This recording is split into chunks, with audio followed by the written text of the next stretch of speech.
Have you ever considered the role of buildings in the climate crisis? We often think about cars, industry, and deforestation as the main culprits. But what about the structures we live in, work in, play in? From their construction to their daily operations, buildings contribute significantly to greenhouse gas emissions. And a significant, yet often overlooked part of this is embodied carbon, the emissions from all stages of a building material's life cycle. What if buildings could help solve the climate crisis? Embodied carbon refers to the greenhouse gas emissions from all stages of a building material's life cycle. It's like the shadow of a building, a carbon footprint that's not immediately visible, but has a significant impact on our environment. From the extraction of raw materials to their processing, manufacturing, transportation, and finally, installation in our buildings, each stage contributes to this invisible carbon load. It's a process that starts long before a building begins to rise from its foundations and continues even after it's demolished, as waste materials are disposed of or, in the best case, recycled. But why don't we see this carbon? The answer is simple. It's hidden in the processes and the distances. The steel beams in your local skyscraper may have traveled thousands of miles, from a mine to a smelter to a factory, and finally to the construction site. Each step along the way, carbon emissions were produced, but they were spread out over time and space, making them hard to attribute to the building itself. In urban construction, these emissions are significant but often overlooked. It's easy to focus on the operational emissions, the energy used to heat, cool, and power our buildings. But if we're serious about tackling climate change, we need to broaden our perspective to include the carbon we don't see, the embodied carbon. Toronto is making strides in the right direction.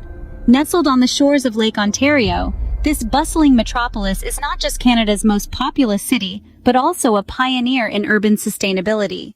When it comes to embodied carbon in construction, Toronto showcases an exemplary approach that sets it apart. The city has recognized the critical role that the construction sector plays in addressing climate change. In an innovative move, Toronto has decided to set a cap on embodied carbon for city-led projects. This means that every building material used in these projects must meet certain standards for carbon emissions throughout its life cycle, from extraction to disposal. But what does this look like in practice? Well, imagine a new community center or library rising in one of Toronto's neighborhoods. The concrete, steel, and wood used to construct these buildings are all subject to this cap. The aim is to encourage the use of lower carbon materials and methods, thus reducing the overall carbon footprint of Toronto's urban development. This bold step is not just about reducing emissions, though. It's also about setting an example. As a leading city, Toronto's decisions can influence other cities, provinces, and even countries. The city is essentially saying, "We believe in a greener future, and we're willing to lead the way." And it's not just about the environment. Reducing embodied carbon can also have economic benefits. By supporting the development and use of low-carbon materials, Toronto is stimulating innovation and creating new opportunities for businesses and jobs in the green economy. Of course, this cap is not a magic bullet. It's part of a larger strategy to tackle climate change, which includes increasing energy efficiency, promoting renewable energy, and improving waste management. But it's a significant step towards recognizing and addressing the hidden emissions in our buildings. Toronto aims to reduce these hidden emissions significantly. By setting a cap on embodied carbon, the city is showing that it's possible to build in a way that's better for the planet. And in doing so, Toronto is not just building structures, but a greener, more sustainable future for all of us. The road to reducing embodied carbon is not without its bumps. The task of measuring and reducing embodied carbon in urban construction is a complex one. It requires a deep understanding of the life cycle of building materials and the ability to track emissions from the extraction of raw materials through manufacturing and transportation, all the way to construction and disposal. This complexity is further compounded by the fact that the building industry relies heavily on materials that have high carbon footprints. Take, for instance, concrete and steel. These two materials are fundamental to urban construction. They form the backbone of our skyscrapers, bridges, and highways. Yet, they are also among the most carbon-intensive materials to produce. Concrete, for example, is the most widely used man-made material on Earth. It's made from limestone, which is abundant and cheap. However, the process of turning limestone into concrete releases significant amounts of carbon dioxide. Steel, on the other hand, is prized for its strength and versatility, but its production is an energy-intensive process that involves mining iron ore and using coal to transform it into steel. This process releases vast amounts of carbon dioxide into the atmosphere. So the challenge lies in finding a balance between the need for these essential materials and the necessity to reduce our carbon emissions. We cannot simply stop using concrete and steel. They are too integral to our built environment. But at the same time, we cannot ignore the carbon emissions associated with their use. This is the dilemma at the heart of efforts to reduce embodied carbon in urban construction. It's a challenge that requires innovative thinking, new technologies, and a willingness to change long-standing practices. But despite these hurdles, progress is being made. Cities like Toronto are leading the way, setting caps on embodied carbon and piloting new materials and technologies. These efforts are not just about reducing carbon emissions, they're about envisioning a new way of building our cities, one that aligns with our climate goals and paves the way for a sustainable future. Materials like concrete and steel are essential, yet have high carbon footprints. In the face of challenges, innovation thrives. As we delve into the world of construction and sustainability, we find that some of the most ingenious solutions are being devised right here in Toronto. The city, in its bid to curtail embodied carbon emissions, is championing the use of inventive materials like low-carbon concrete and recycled steel. Low-carbon concrete, for instance, is a game changer. By tweaking the traditional concrete formula, scientists and engineers have managed to create a version that significantly reduces its carbon footprint.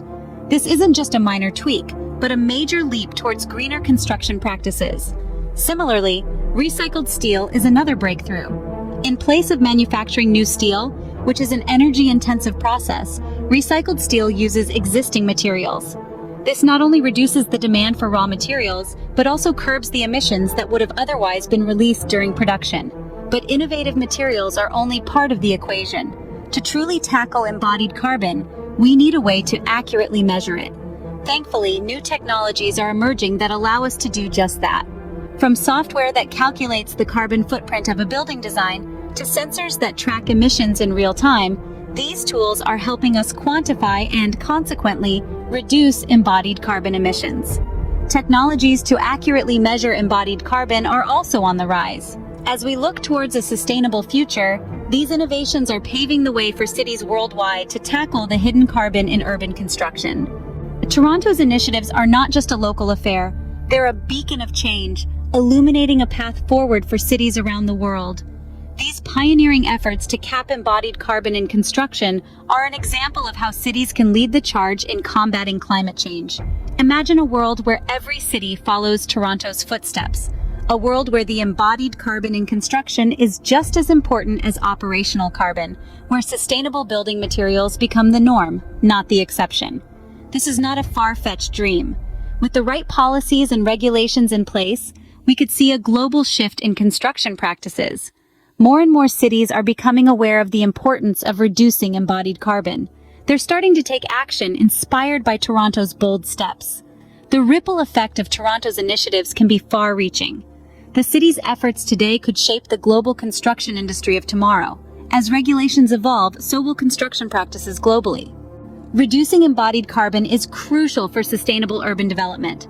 We've explored Toronto's pioneering efforts, the challenges in reducing embodied carbon, and the innovative solutions being developed. We've also considered the global implications, realizing that Toronto's initiatives could inspire change worldwide. It's clear that our construction practices must evolve, and each of us has a role to play. By supporting sustainable urban development and demanding greener construction practices, we can contribute to a meaningful change. Together, we can build a greener future. Thank you for watching this video on Embodied Carbon Toronto's Green Revolution. We hope you're now more aware of the unseen carbon footprint in our built environment and feel motivated to take action. Knowledge is power, and by understanding more about embodied carbon, you can make informed choices that promote sustainability. We encourage you to delve deeper, to question the materials and methods used in your local construction projects, and to advocate for greener practices. And remember, change starts with one person. It starts with you. Don't forget to subscribe to our channel, Inspire Spirit with Letty, for more enlightening videos on environmental issues, innovative solutions, and personal development. Together, we can make a difference. With your support, we can continue to produce content that inspires change and promotes a greener future.